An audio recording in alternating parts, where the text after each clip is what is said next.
The results are in, and people across the Wabash Valley are saying yesterday was a record-breaking day. People in Indiana and Illinois went to the polls to vote in this year's midterm elections. News 10's Abby Kirk joins us from the ISU campus to explain how big of a turnout Vigo County had. Abby.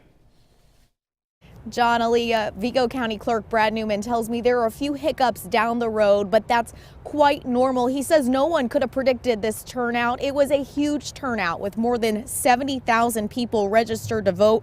More than 30,000 votes were cast in Vigo County.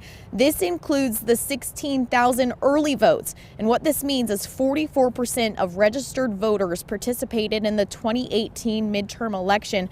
Newman says this turnout was amazing. Numbers are incredible. 44% of the voting population was astonishing in a midterm election, and quite honestly, people were patient. People were very understanding of that.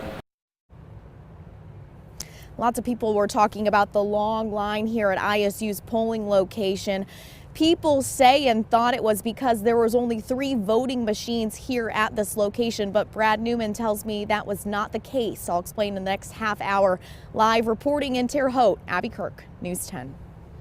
As we mentioned, yesterday's midterm election saw a huge turnout. Here in Vigo County, turnout was at 44%. That means around 32,000 people and their voices were heard. And that number included lots of young people. Indiana State University students found long lines as they headed out to vote. They sure did. News 10's Abby Kirk is live on the ISU campus to tell us how things went there.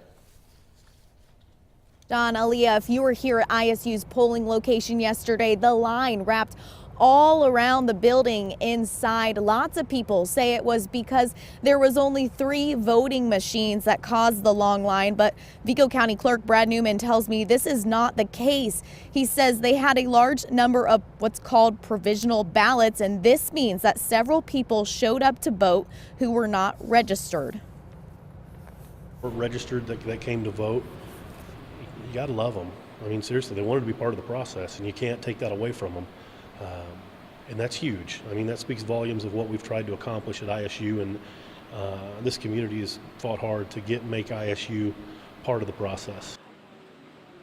Newman says by law they have to let the person vote, but it's an entire process. The election board will decide later if those votes will count. On November 16th, the votes will be certified. We will continue to bring updates as we get more along the way. A look at the turnout, the voter turnout as a whole, that's coming up in your next 30 minutes. For now, live reporting in Terre Haute, Abby Kirk, News 10.